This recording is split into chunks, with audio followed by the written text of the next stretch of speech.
Good evening. Welcome. And thank you for joining us tonight on Martin Luther King Day, Inauguration Day, to continue the second half of our 38th season of River Styx. Does everybody have a place to sit that's not on someone's lap? I'm sorry that space is tight. We're still figuring out how we can fit our crowd into this space. Probably by next reading we'll have it taken care of.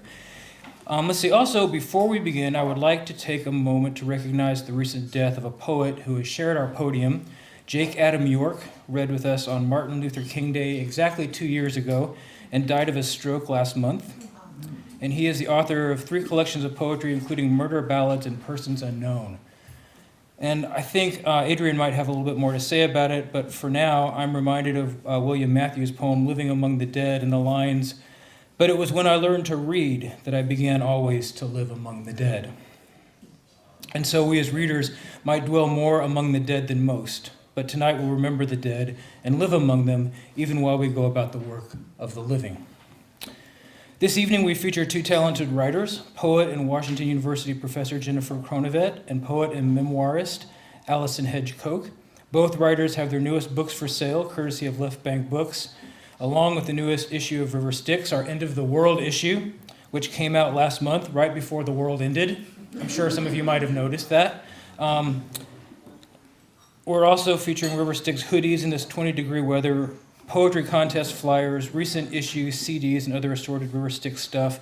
And avail yourselves to that right outside this room. We moved all those tables to make room for everybody. But both authors have books, and there's plenty of River Styx stuff to avail yourselves to. I think that's all the business. In that case, let me bring my good friend and River Styx series co-director Adrian Matika to introduce our first writer.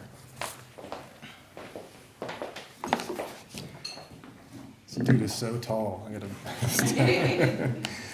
Peace, everybody. Before I introduce Allison, I want to talk a little bit about Jake Adam York, who he was a very good friend of mine and of poetry, and he died on December 16th of last year. He was 40 years old, and so like Richard said, he was reading in this almost 2 years ago exactly when we were still at Duff's, and so I dug up the introduction that I wrote for him, and I wanted just to read a little bit of it, and then I was going to read one of his poems. This is a lot more difficult than I thought it would be. I thought it was going to be a more joyous thing, but apparently it's not.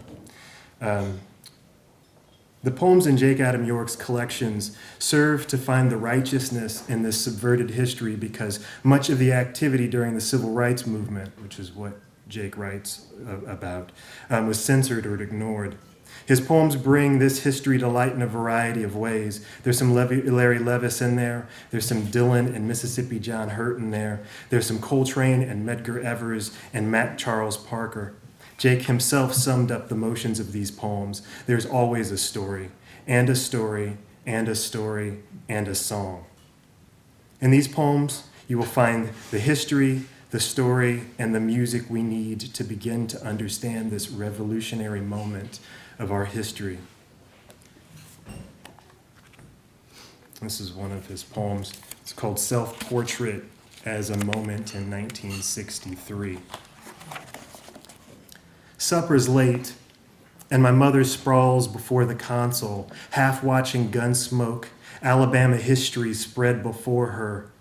Though school's almost out for summer and the chicken's almost fried to that perfect crisp. Then it's over.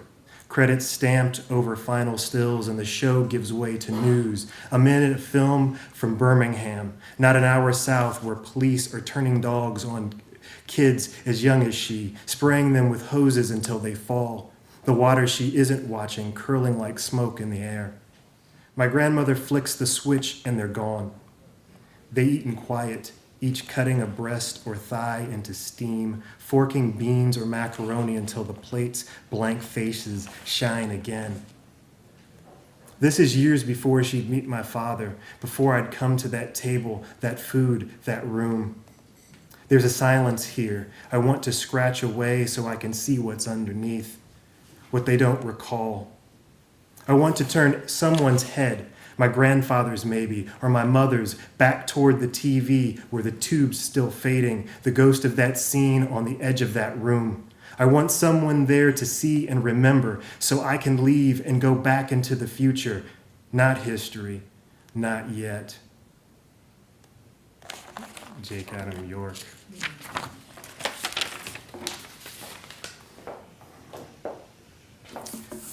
You have to forgive me because I was thinking about Jake when I was thinking about the introduction I was going to make for Allison, and and it's just a little bit longer than I would ordinarily write. I usually try to keep it to like a minute and get out before the hook gets to me.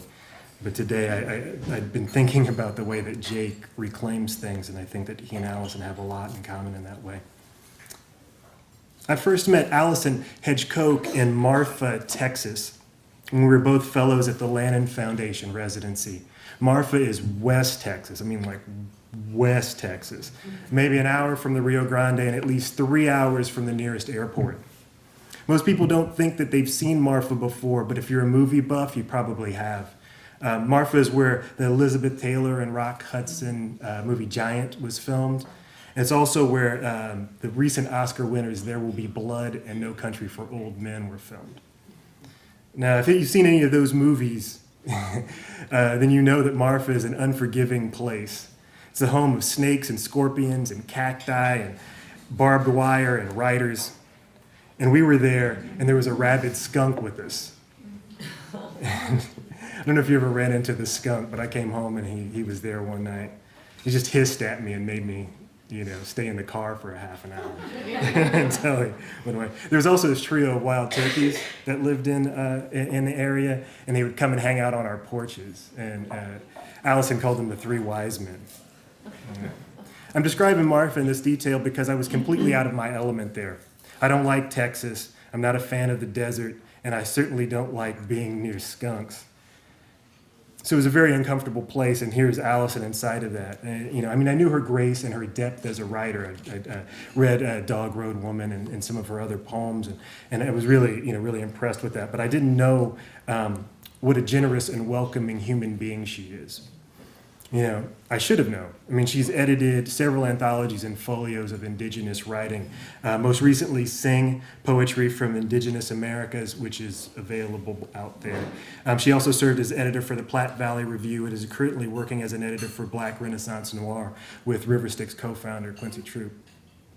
In addition to all of her editorial work, Allison won an American Book Award for her collection, Dog Road Woman, which is also available out there, and has since published 2 additional collections, Off-Season City Pipe and Blood Run, as well as a memoir, Rock, Ghost, Willow, Deer, which is pretty amazing when you think about it. I just listed a lot of books right after listing a lot of editorial endeavors. And for any of you who have decided to try to edit or have been involved in editing, you know that it is the most thankless and emotionally exhaustive work that you can do in letters. To be a good editor, you have to love writing, right? Because it's all you're going to get. Just ask Richard wherever he is. But editing is crucial to community, and that's where Allison comes in, and that's where the connections between she and Jake came to me. She's straight out of the Black arts tradition of community building and enlightenment through writing. She's willing to write a poem, teach a class, edit a book, whatever it takes to support poetry and community. It seems appropriate somehow that we get to listen to her work on the Dr. King holiday, a few hours after our Black president was sworn into office for the second time. And his inauguration was celebrated by a poet who also happens to be gay and of Cuban descent.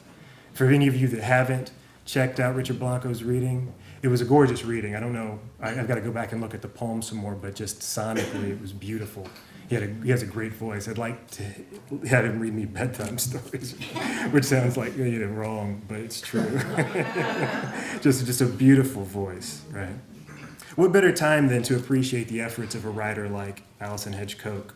I haven't said much about her actual writing because it's going to trumpet itself as soon as I shut up and get out of the way. But reading her poems, and even better, hearing her read, reminds me of one of my favorite pieces from Yusef Komunyakaa, the Blue Light Lounge Sutra for the Performance Poets at the Herald Park Hotel. And if you don't know this poem, the poem ends, "We are made of honey, because if you want to dance this boogie, you better be ready to let the devil use your head for a drum." And I don't know, I should have asked you on the drive over here if you and Yusuf have ever hung out. But when I hear your work and I read your work, I think about that line, be ready to let the devil use your head for a drum. Just, it's all up in those lines that you write. You have to be ready, ladies and gentlemen. Please welcome Allison Hedge Coke.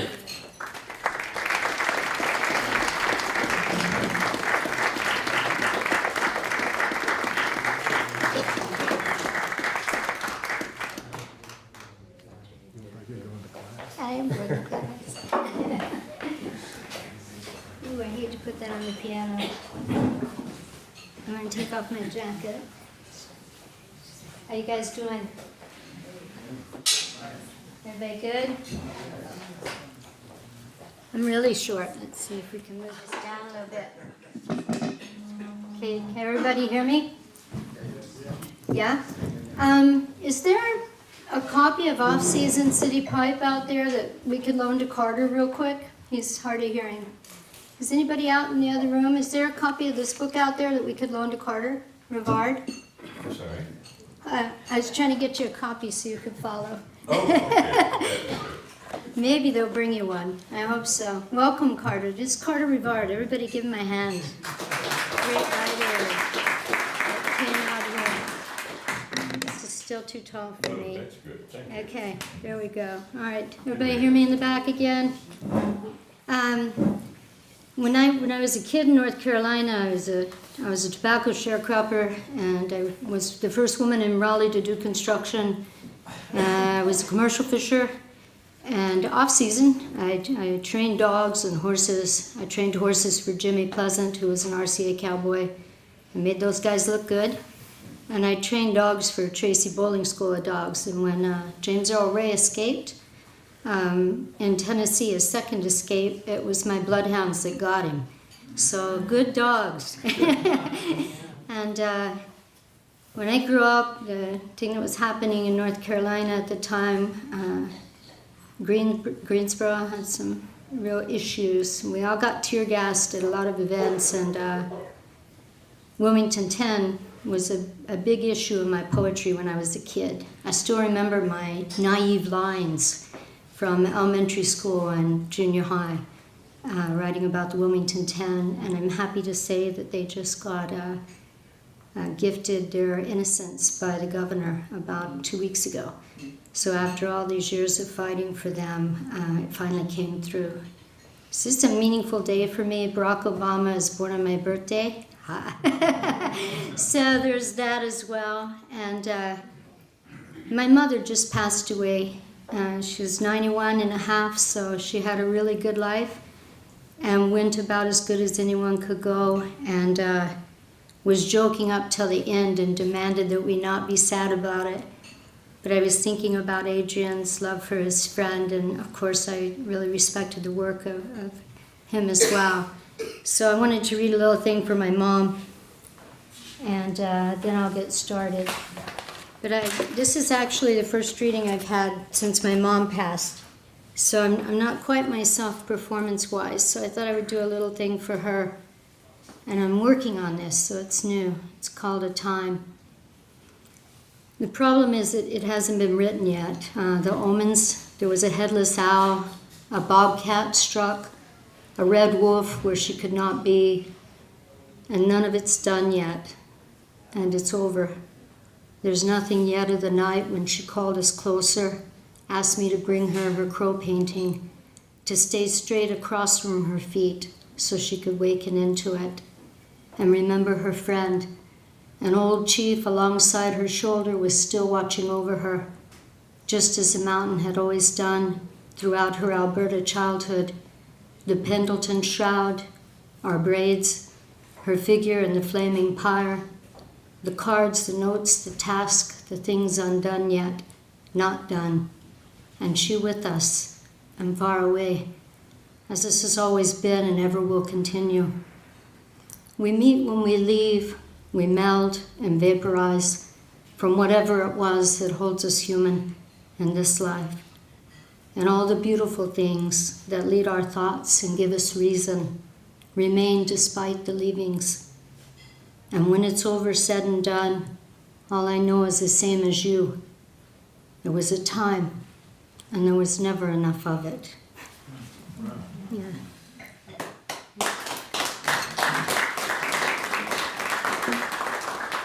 So it's a little nerve-wracked thinking about doing a reading so soon after my mom's gone. But I thought maybe by doing that I'd open up a little bit. I'm going to read to you a while out of Off-Season City Pipe. This is for my little brother. While I was doing all that work, he was doing some other work, and this is called Wachovia Wilds. You guys have Wachovia Savings and Loans? Have they been bought up yet, or? Okay. He had another job. Green-eyed Mixblood, the 13-year-old North Carolina boy, he holds up the Wachovia Savings and Loan with a plum jam finger. The greenbacks flow from the teller to his brown paper sack, and everybody else there is face down for 360. He knows they're trembling, shaking like he does when our mama's lecturing the light bulb all through the night. They're quivering from pressure on points unknown and underdeveloped, and he knows it's all going smoothly. The two older boys guard post the door, and he backs out, ducks and tucks for cover, running to catch the yellow and black Impala as it makes the block with 3 other Haynes-faced boys. And soon they all laid sprawled out in a Motel 6 covered with U.S. currency, small bills and large. They never were picky kids. The green-eyed boy, he's stuffing his pockets full, swearing, ain't gonna work my ass off and be stuck in steel toes like my old man, 'cause there's a foosball parlor in Virginia with my name written all over it. Right outside the county's finest, outlying clear shots on each small figure fingering the dough, with the sheriff softly singing, and the sweet by and by. That was when he was 13. This is him at 11. Self-immolation. It's on 42. Self-immolation. His Levi's laced with gasoline so thick that the wet legs became funnels, no wicks in this holocaust. His skin turned to a hard ash. He said, "Roll me in a blanket, roll me in a blanket." And his screams came from our burning board floors. The windows blew off, the doors blew off, and the flames, they were blowing and blowing. "Roll me in a blanket." I threw one to my dad. We smothered his charred legs. We smothered the entire room, walls, doors, window frames, the bed, and the bike. It was a dirt bike, a 175 Yamaha. He was cleaning it with gas and stealing one of my smokes. It was a Winston filter. I peeled his pants, and the meat came with the denim. We placed him in the ice water, his bones exposed and the muscles barely hanging there. It was the only time he ever said, "I love you. I'm sorry for all the things I've done." I believe it now, 22 years later. And then the smoked Venetian blinds shook in the wind like breastplates. The scorched ticks, swollen up like grapes full of blood, climbed our cheap paneling, trying to escape. Like me, he'd tried to take his life. But like me, we both survived.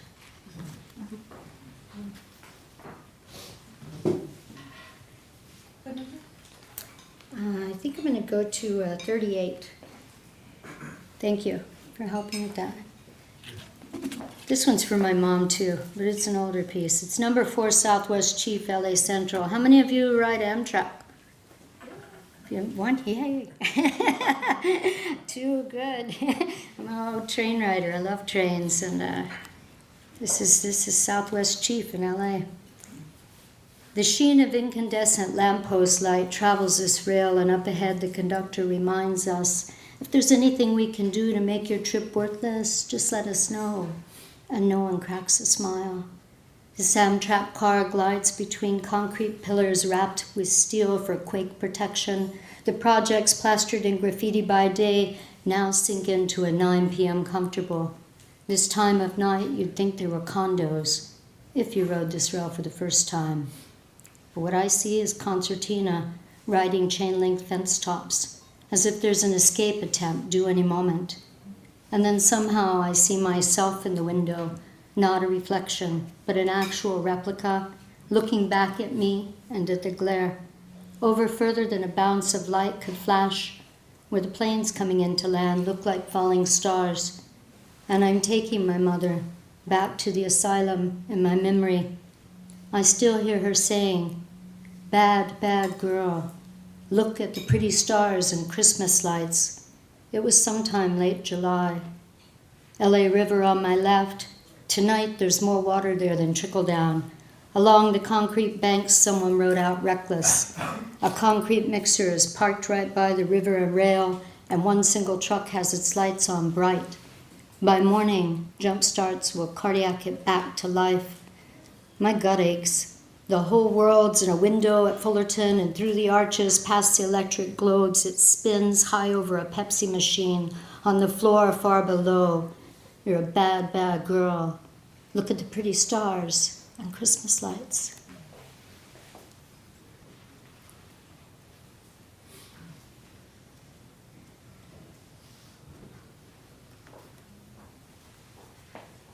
Okay. 17, off season. This is off season. It's one of the tobacco poems from back in the day. I left tobacco when it became mechanized. When I was working in it, we did most everything by hand. And they brought in the bulk barns. And that's about the time that I left. It was becoming a different industry. Off season. Early on grayest morning, we nettled deep in between the rows of tobacco and sweet potato, both 2 seasons away from planting, and you reasoned I belonged there, flowing like a creek water below our bright leaf fields. Then they were only showing golden stubble and root. You said I'd never make it, swinging hammers and teething saws for inland construction. I raised my back wings, those muscles wrought from priming our rows, muscles which then cradled my ribs and sides, and I chucked tools into our flatbed and headed north to the cities sprawled out like scattered masonry and split rails, Raleigh, smoked factory winds and speakeasy halls. A white chicken fell off a Tyson rig just a bit ahead of me on Saunders Street, and I called her hooker from walking down the red light street. The inland guy there hiring was big and red, and he sat behind a door laid flat for a desk on cinder block, and he chuckled, much like you, at the sight of me. But the fields and breaking horses justified my then 90 pounds of lean. And the next day he had me work on a crew full of men who'd never seen a woman work that way in town. It was the first time I got a chance to operate a backhoe and the first time I got to frame. And when I swung the hammer full leverage, 3 pounds drove in 16 pennies straight. And in 6 weeks I made foreman, just before I drove back to you. Hooker, she almost got pecked to death by our bantams, as citified as she was. But I laid out so much money I beat what you pulled in for fall, and we settled in for the long freeze. You ate ridicule and haste, and we never were the same. Until spring, when the fields reclaimed us as their own, and we returned to what we both knew and belonged to, the off-season, only an offshoot, and what we were meant to be. You never did know this part of what I am. Field worker or framer, I only showed you what you said I couldn't be.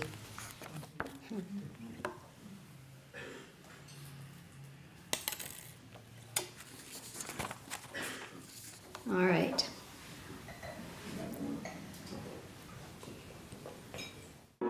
Do you know Quincy got Yusuf his first reading in New York? True. Ask him about it. There's all kind of stories going on there. I've been interviewing Quincy for the last year and some now. I think we've got about 7 hours of interview. He's been spending all fall on a book. It's about 400 pages at this point. So he's really been working like a madman on the book, and we're going to see what comes out of that. Nice to be in his town. Good thing to be here. Summer fruit. Watching the trickle drop, rain gray, watery morning, everything is essence in a lullaby. The leaves are shaking, some necessary, shimmy. I turn, tremble to touch, drizzle, the thirsty things in skin dust thirst, it is true. Look here. Summer gives black cherries, ripe bananas half sliced into rice milk just right. There's something here deep inside, so much in my bowl. Will you take some? The plums are hanging low here, the summer rain and reggae balm below heat and Harris, here in a banana cherry slide. It's just right, just right. Listen, she's telling you now. There's an innocent plum, a succulent plum, a resonant plum. Swing plum like a yo-yo rum, like yo-yo rum, like yo-yo rum. The plum over round into palm plum, making it raspy, plum. Firm flesh gives way for finger and thumb, the touch teasing, easing plum juice from somewhere. A tantalizing fruit spills your plum song into plum love, the plum sweet touch to whoever takes some. Summer has its way with us, it's true. Both of us sing a raspy plum juice, black cherry throat song now, shadowed in dark where duende play. Easy lift light from creases and opening the flutter. Is summer just a box of light, a box of fruit opening? You see it, the light is streaming in all directions, it's fanning heat in rays spread, the sunshine through the sheltering shade, the shadow dark embracing, offering light in each give here, each bend we make, every pressing hold, sheltering in radiance, resplendent. Look here, there's sunshine in the rain, its brilliance, like our languages, held in secret, our traditional tongues. We keep present here, we nurture and shelter them, while in the shade, sun, the light, dark, the reed, oboe, her story and song, love, cradled in each bit of wild planted sweet, how she grew you, fills you now. I remember the taste of love. I remember him bringing me promises and wine and playing his reed oboe on our cotton sheet, spread in some summer swelter, an island mountain sky, a box of light shade. It was our plum love, a plum sweet touch. Won't you take some? Thank you.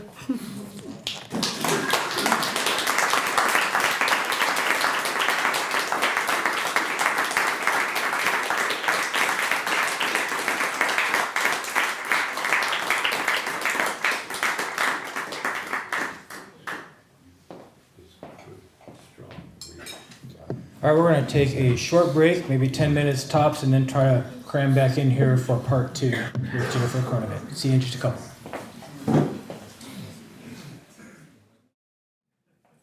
Jean Valentine selected Jennifer Kronovet's manuscript A Wayward for Boa's Pullen Prize and wrote in the foreword, quote, "Her poetry does not interpret, but touches the right brain, the part of us that can enjoy without necessarily understanding.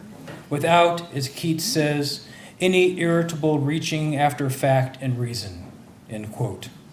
Jennifer Kronovet's tone is ironic and playful, especially her titles, and her work can evoke humor, but also sadness, as she creates strange staged miniatures set in New York, Beijing, Chicago, or Tower Grove Park, where she is also a wife and mother of 2 little biddies, a little boy and a little girl. Jennifer Kronovet is also the founding editor of the print and online journal Circumference, Poetry and Translation, which publishes translations of new work from around the globe. She currently serves as writer in residence at Washington University, where she teaches courses in poetry and hybrid forms. Please welcome Jennifer Kronovet.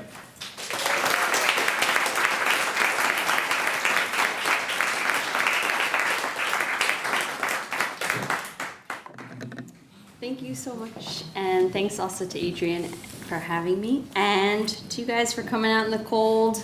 Thank you, and especially to my students, who I will now show them how I do everything I tell them not to do. I'm going to read 2 poems from my book, and then read some new stuff. And the book was written out of the experience of living in a foreign country and culture. I talk to another more than myself.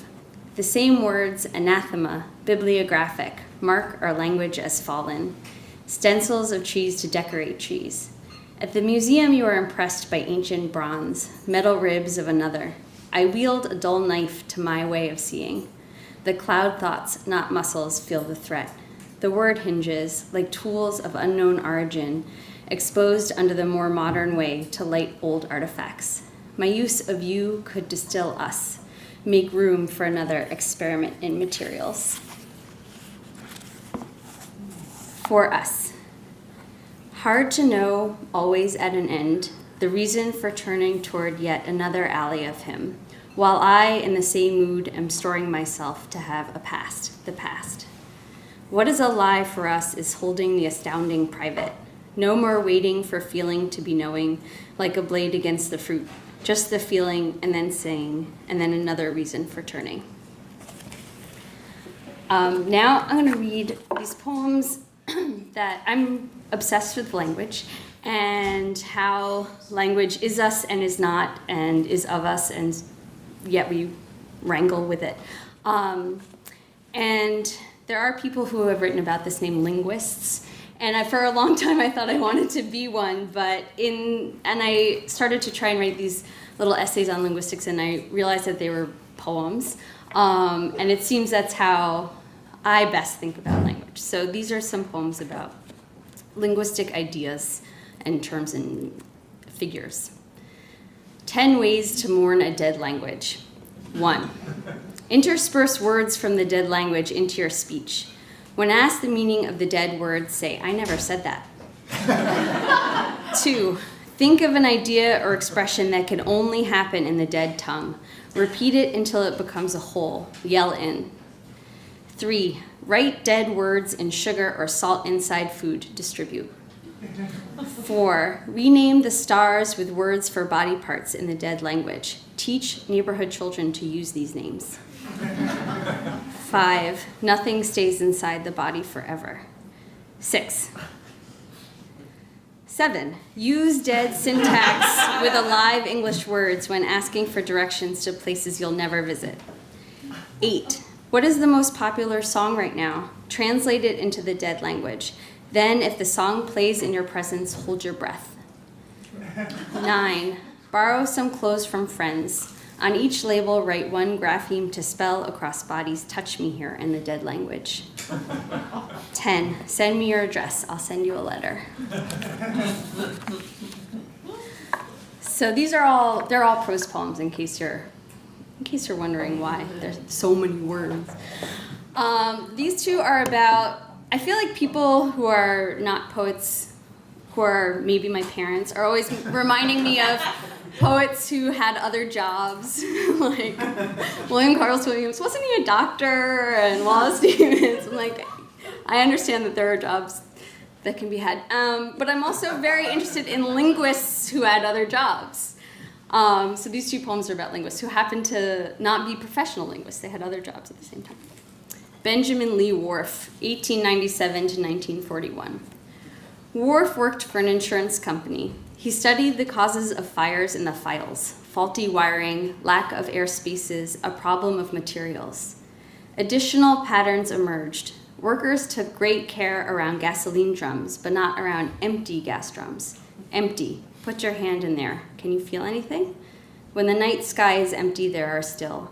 When the mind is empty, there are still. When drums are empty, there are still vapors more flammable than gasoline. They are English empty, waiting for the spark. Limestone considered safe from fire because of the stone. Watch it burn. Watery can't catch fire, but it can. These discoveries become a metaphor about language, whip back to being language. Language shapes experience and kaboom. We must classify so we don't swarm in the undifferentiated waters of the unsaid. Drown or the risk of fire. And when the habits of category fail, the burnt structure of there was once speech here, faulty, and paperwork, of course. John Langshaw Austin, 1911 to 1960. Austin was a philosopher and a spook. When Austin was in MI6, he used a sentence I can't finish. It was during World War II, which is a war finishing over and over in my mind. Not all sentences can be evaluated as true or false, Austin noticed. Some do things. He wrote, how to do things with words. Tell me, Austin, how? With speech acts. I now declare you husband and wife. Saying that words can do gave them more measurable weight, like a plastic fish with metal in its belly, the arc of its semi-sink. The speech acts of spies is written in code inside a pack of matches or in my popular imagination. The verbs wield, carry, kill, enlist, coerce, silence. The sentences that did for Austin are classified. This file is now classified as the perfect example of a speech act. The speech acts of Midwestern mothers resist in my files. An invented world for my invented language. We have permission to see the way adults imagine children see. Umbrellas count as wind or trees, you decide. Limes are knees and also the testimonies of little boys. The culture appreciates skylights and pickled beets and good pens as evidence of a culture. In the right light of the small rooms, we wonder about the survival of diversity and plant life, and in my head. We worry about the small film of worry taking over the culture. We scrape at it with razors, and this is the weather. This is the storm. Idiolect. We all speak our own version of the language. Billions of languages within the language. Communication happens despite, yet I'm angry at many. There's a method of teaching English as a second language that is based completely on giving commands. I know you understood because you sat in the chair. The nuance of commands hides in the body as it moves. Could you please, would you mind, do it now, stop it? Could you please keep listening? Second language interference. When learning a third language, one often accidentally uses the second tongue, even if it's barely rooted. In that moment of interference, there's a box in the mind that springs open, occupied, 2 spiders per web, the dark matter of conflict. There is a shifting, making space for the stranger getting onto your subway car. You are a subway car, or the language is in you like a mind. This one's a bit longer, so pairs. Neologism. Each language brings new words in differently, showing its habits. Habits, as if a language is a unified organism. Computer, a newish thing. In English, for centuries, the word referred to a professional human reckoning land and stars. The word moved from person toward object, a face reflected back in the screen, the lines of veins measuring time into digital. In Chinese, computer is electric brain. Movie is electric shadows. Electric bladder is an elevator. The habit of a language plugs the brain in. It thinks, we say. Computer is originally a French word, but one Frenchman wrote in a letter to IBM that computers will do more than compute. They will order and organize, ordinateur. The letter was written April 16th, 1955. My son was also born on April 16th. He shares his birthday with a French word and Tristan Zara, who wrote, I speak of the one who speaks, I am alone, I am but a small noise, I have several noises in me. In this sentence, Zara unorganizes words into meaning. My son was a small noise and now is a reckoner of words. In the history of his language, computer coincided with his ability to control a mouse. Before computer, there were the sounds the animals make. Someday, death, sex, lipstick, internet, drones, there is no stopping them. I compute in my brain the distance and price to you. I don't say compute, cue machine voice. When the French use an ordinateur, there's the hue of organization, a French organization. My computer proliferates. If the computer is an electric brain, is my brain less electric? I look up computer. I tell my son his electricity comes from food. I tell him you can't turn a brain off. And now I'm just going to read a few poems about watching my son as an infant and watching him come into language and how being with a pre-verbal human changes your sense of time and all sorts of things. With the boy system. When I met the boy, he was my little organ made to cause feeling, like a nerve mated with a liver, processing me to make feeling come back. I thought there would be more thought involved. Rather, I became the director of making time between things happening. After a meal and before learning to walk are the sounds of birds. I notice them and he notices himself pointing. With the boy inside the idea.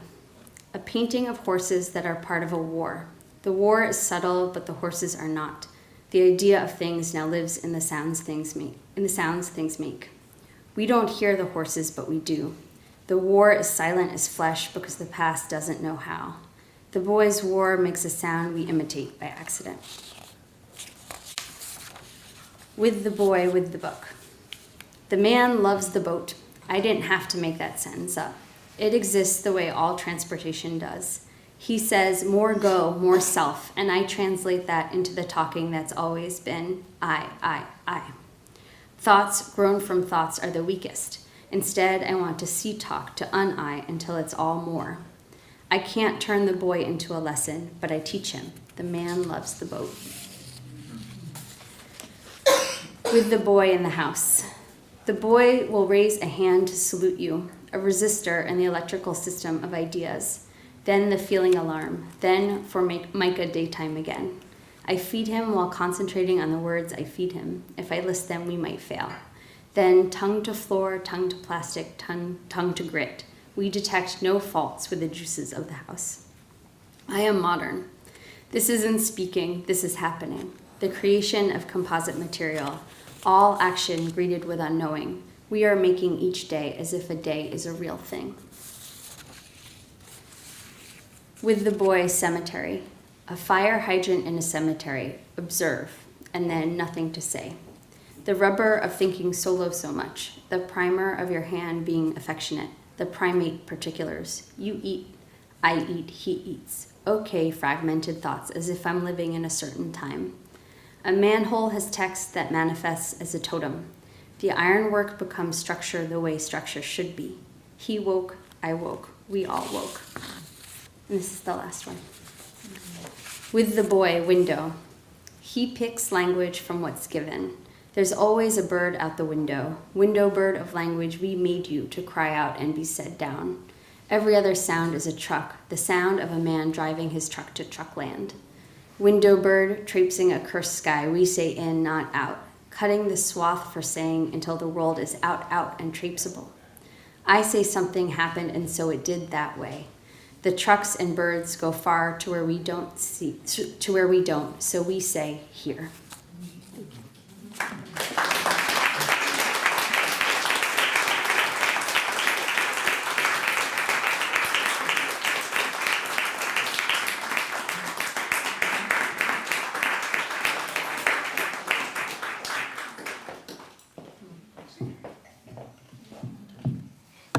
So we decided last season that we would start a little Q&A session because there's so many times where people want to talk to a writer or ask the writer questions and never get a chance to. Especially since we're podcasting, then people all over the whole world can find out answers to the questions. So you're asking questions for the benefit of the whole planet, really. I thought I would go first on behalf of the planet. And I know that both of the writers that we have tonight write poetry, obviously, and you both write prose, but you also both write prose poetry. I personally am agnostic about prose poetry, although that hasn't stopped me from writing prose poems from time to time, just like I know people that go to church that may be agnostic as well.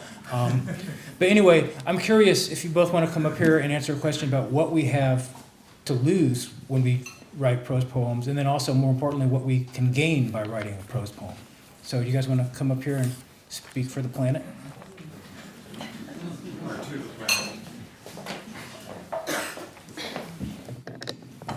You can go first. Are you sure? Yeah. So you left with the idea of prose poetry, Okay. so I think it's fine. I guess I'll talk about what there is to gain, since I don't want to say anything negative. Which is that the prose poems I wrote started off being in relation to different kinds of texts, like essays or studies, or I feel like prose poems have this power because they live in relation to prose and all the things that prose can be. And one might think they sacrifice sound, but I think that the prose poems I love the most have really interesting sound. So I guess I want to ask you, what do you think is lost? Well, obviously, we lose line Yes. and we lose timing. And one of the best things that we have as poets is we have line breaks. And I often think that throwing away line breaks is kind of like a painter throwing away brushes and painting with just a slab, or a knife. However, I know that some of my favorite poems that we've published in River Styx have been prose poems, and what I like about them is the rhythm that they can set up inside the poem, and there's a self-containment that they carry as well. So yeah, I think 3 or 4 issues ago, my 2 favorite poems that we published were both prose poems, and they can achieve that rhythm as well. I guess for me, what I really like about prose poems is that there's a sense of initial density, so that you know whatever you pour in there has to keep driving forward. So for me, it enables a little bit more freedom. Yeah. Okay, are there more questions that we would like to ask our writers? Yeah, back there, our founding editor and founder of River Styx, Michael Castro, would like to ask a question. Well, I'd like to ask Allison a question. We were talking outside. I didn't get time to ask you. What insights you can share that have come out of your ongoing interview with Quincy Troop? Did everybody hear the question? You know, if I want to divulge, but I'll try. Okay, about Quincy Troop and how that's influenced.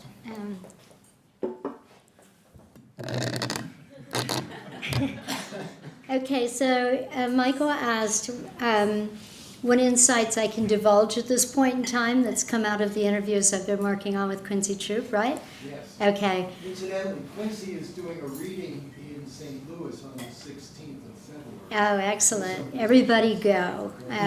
I'm a huge fan of Quincy's, huge fan of him and Margaret's, and he's definitely an influence on me in more ways that I can talk about. I'm a huge fan of Adrian Matikas that introduced me here, and yeah, it's great to be in St. Louis.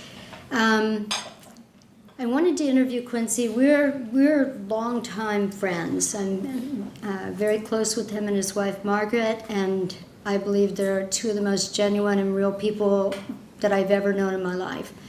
And I was extremely honored in his last book, Oronsities, that I was one of the 5 people he dedicated the book to. I just almost wept, and he had me come and read with Ishmael Reed, who's another huge hero of mine. So I was all choked up with the reading going, Quincy's introducing me, I'm reading with Ishmael, this is too much. I'm gonna go home and cry. And so I have this long-term love for him and for Margaret and just for everything they do in the world. So we were together about a year ago, and I asked them, I stay at their house a lot. My sister lives in the city, but when I'm there, I generally stay with Quincy and Margaret. And I asked him, I said, I want to interview you. I said, there's some things about your work that nobody's addressed that I've noticed over the years, and I want to call you on them and see how that works. And he said, I would love for you to interview me. And so they called in a videographer, and we got started. And we got about 7 hours worth of interview over a few days. One of the things of his work that I really love is what I named in the interview as running style. Miles always talked about his music was a running style. And when I came into more formal poetry from my early beginnings, I was working with Arthur Z, and we were translating a lot of 700 AD Chinese poetry, and my elder son teaches in China. And there's a running style with calligraphy. I'm also a painter and sculptor and worked as a musician for many years. And so I wanted to approach him on that, and he said that's exactly what he's doing. And so I was very happy to get a good start with the interview. And what I do in the interview is try to name, or not necessarily compartmentalize or categorize things in his work, but acknowledge that these things have been happening. And you know, his book Oronsities, which I think is just genius, comes from a combination of the French word Iran, which means to wonder, and then cities, which he likes to go to, and he uses the little French C with the tail on it to come up with the word, and his last name Troop. And so we were putting together a conversation about how that background, his lineage, causes his work to be a vehicle for us, so we become the troop of the work when we're reading it. And so it's a lot about the dynamics of the poetry, as well as his work as a biographer. I think that's about all I can get into right now. We haven't published any of it yet. We ran some of it on Harlem Arts, so some of it's online. But we're still coming to terms with what we want to put out, and I published one article already, and there's more coming out of the longer interview. But that's a little taste of it, and yeah. Okay, more questions? Yeah, go ahead. I have a question for Jenny. I'm wondering, since you felt the need to mention it, I'm wondering what effect you think being in a foreign country while composing the poems of a wayward had on the poems. A lot. Being in a foreign, okay, I'll start here. I grew up in a small island called Manhattan, and it made me always just feel like, I think at a very early age I knew that wasn't normal, and so I always was trying to figure out like what's real, and sort of like subjugating my own experience, I think, to sort of figure out like that other lives must be more real in some way. And I think that served me very well. When I was in China, like I just decided this was real and I was foreign. And then I just sort of kept taking stock of my own foreignness and how English started to feel really foreign to me and the strangeness of English in relation to Chinese. And so the book was really written out of those multiple distances from myself and from where I was and what I clung to as my own. Does that answer your question? Yeah. Okay.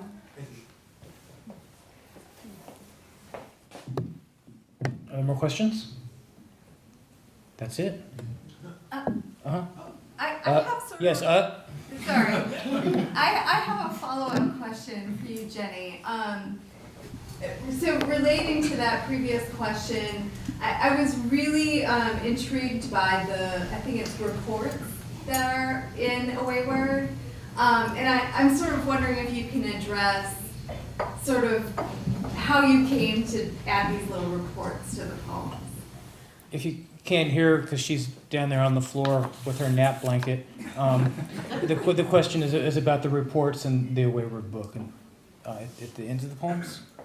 Well, there's a section, and it's called The Institute of Classification and the Governmental Department Thereof. And that was a real sign that I saw in China.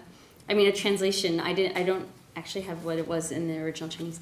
And I thought, that would be terrific. Like this place where you just bring things and they classify them for you, like anything. And that's where it came out of, this real thing. And I think it's just, that sign was just so culturally different to me related to Chinese government and all of, the way that things are in other countries. So that's where it started. This idea that you could sort of, and again, this distance from the self, but then I was writing them. I was writing the reports. I didn't actually go there. So, yeah. Yeah, time for one more question. Uh-huh. One last question. I have a friend who wrote a poem called Man Who's Afraid of Language. And what you're talking about is making me think about that and your distance from yourself in another language. Do you ever get afraid of language? Like you are it, and it's on a piece of paper, where are you? And No, I'm so much more afraid of the lack of it, I guess, and not being able to say what I mean or ever. I'm more afraid of my distance from it than from having too much of it. Okay, so thank you for your good questions. Thank you to the Regional Arts Commission for letting us do our reading series as well as the magazine. And thank you to the Missouri Arts Council. Also, thanks to the Missouri Humanities Council for letting us do this podcast. We just started doing it this year.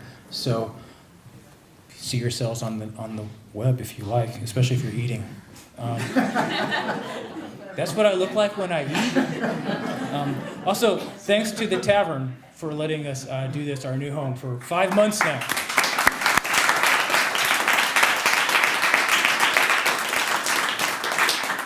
Thanks to our poets, Jenny and Allison. And then last of all, thanks to you for coming. See you next month.